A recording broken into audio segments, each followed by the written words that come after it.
नमस्कार. मी डॉक्टर सुनील गंधे, लोकनियुक्त सरपंच, आरोग्य ग्राम, जखणगाव तालुका नगर, जिल्हा अहिल्यानगर. आपल्याशी सुसंवाद साधण्याचं कारण म्हणजे आज माझ्या सरपंच पदाच्या कारकिर्दीला 1.5 वर्ष पूर्ण होत आहे आणि मी माझं भाग्य समजतो की या 1.5 वर्षाच्या कालावधीमध्ये आमच्या जखणगावमध्ये किमान 150 असे उपक्रम कार्यक्रम राबवण्यात आले की जे राबवणं गेले कित्येक वर्ष दशक शक्य झालं नाही. अर्थात ही कामगिरी माझ्या एकट्याचं नक्कीच श्रेय नाही. आमच्या संपूर्ण गावकऱ्यांचं सहकार्य आणि विशेषतः माझ्या ग्रामसंसदेतील माझे सहकारी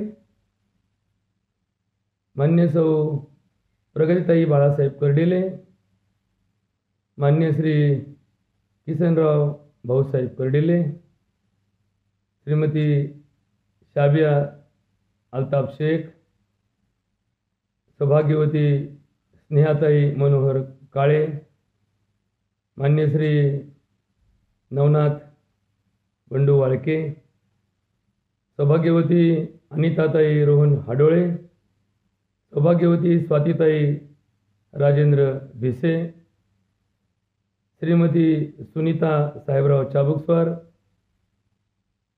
श्रीमान सुनील आबासाहेब बिरवडे, अशा समस्त सहकार्यांच्या माध्यमातून मी सरपंच आणि माझे 9 सहकारी असं आमचं मंडळ गावचा कारभार गेले 1.5 वर्षापासून पाहत आहे.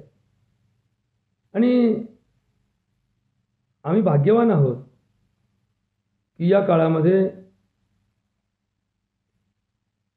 पंचायत समिती गणस्तरावर, गटस्तरावर,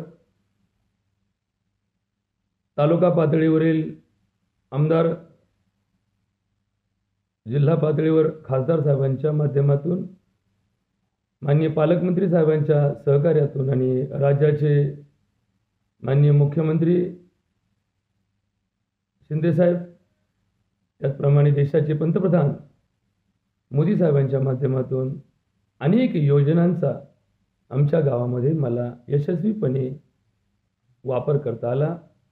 नियोजनबद्ध ग्रामविकासाचा संकल्प पूर्ण करता आला. याबद्दल मी सहकार्य करणाऱ्या ज्ञात अज्ञात सर्व संस्था, सर्व NGO, शासकीय व्यवस्थापनेमधील सगळे अधिकारी पदाधिकारी आणि सर्व कर्मचारी, माझ्या गावातील तमाम नागरिकांचं मी प्रथमतः मनपूर्वक आभार मानतो. मित्रहो, पुढील काळामध्ये गावाच्या विकासाची गंगा अधिक गतिमान करण्यासाठी अनेक गोष्टींची गरज आहे. दुर्दैवाने गेल्या 1.5 वर्षामध्ये अनेक काळ हा आचारसंहितेत गेला. ज्या काळी माझी निवड झाली ताबडतोब या भागामध्ये पदवीधर मतदारसंघाची आचारसंहिता लागू झाली. पुढील काळामध्ये अशाच आचारसंहितेचा बडगा सतत आम्हाला सहन करावा लागला. आजही लोकसभेचे इलेक्शन झाल्यापासून आम्हाला पुन्हा एकदा शिक्षक मतदारसंघाचा आचारसंहितेचा भाग लागू झाला. खरं तर आमच्या गावचा शिक्षक मतदारसंघाची फक्त कुठल्याही अर्थाने अर्थार्थी संबंध नसताना आमच्या विकास कामांना खीळ बसण्याचं काम मात्र घडतंय. मित्र, या गेल्या वर्षभरापासून आपण या राज्यामध्ये अत्यंत अस्थिर अशी परिस्थिती पाहतो. या वातावरणामध्ये हे जातीयतेचं विष कालवण्याचं काम काही लोक करत आहेत. आपल्या न्याय हक्काची मागणी करताना अनेक गोष्टीवर अन्याय होतो याच्याकडे दुर्लक्ष केलं जात आहे. खरं तर प्रत्येकाची लोकशाहीमध्ये हक्क मागण्याची ही घटनेने घालून दिलेली तरतूद आहे आणि ती वापरणं हा प्रत्येकाचा हक्क आहे. परंतु या जातीयतेच्या विषानं माणसं एकत्र येण्याऐवजी विभाजन व्हायची वेळ आलेली आहे. आमच्या ग्रामविकासामध्ये सुद्धा आम्ही पाहतो की अनेक असे प्रश्न आहेत की जे जातीयतेच्या माध्यमातून अडचणीत आलेले आहेत. अनेक विषारी प्रयोग गाव पातळीवरती या जातीयतेच्या माध्यमातून केले जातात आणि ज्याची परिणाम ग्रामविकासावर होत असतो. सज्जनो, आज आपण पाहतो की या देशामध्ये, या राज्यामध्ये अनेक आंदोलनं या माध्यमातून चालू आहेत आणि त्याचा परिणाम समाजाची अस्थिरता निर्माण करण्यामध्ये, असुरक्षितता वाढीला लागलेली आहे.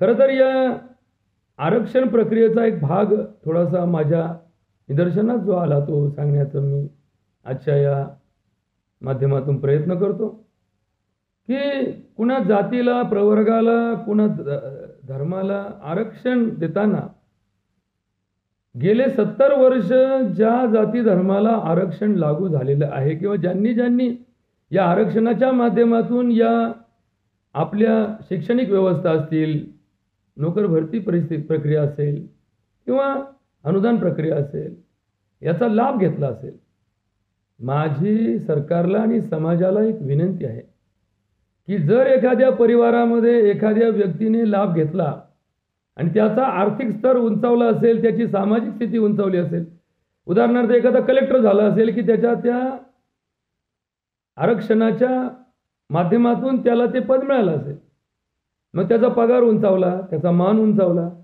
मग त्याला मिळालेलं आरक्षण कदाचित त्याच्या मुलांनाही जातीच्या आधारावर पुन्हा मिळू शकेल आणि मग ते पिढ्यानपिढ्या त्या आरक्षणाचा लाभ घेताना ज्या समाजाच्या माध्यमातून त्यांना आरक्षण मिळालं त्या समाजातील इतर वंचित घटक राहिलेले असतील, ज्यांना अजूनही शिक्षणाचं महत्त्व पटलेलं नसेल, दारिद्र्य त्यांचं हटलं नसेल, असे त्यांच्यावर अन्याय होत आहे असं वाटत नाही का?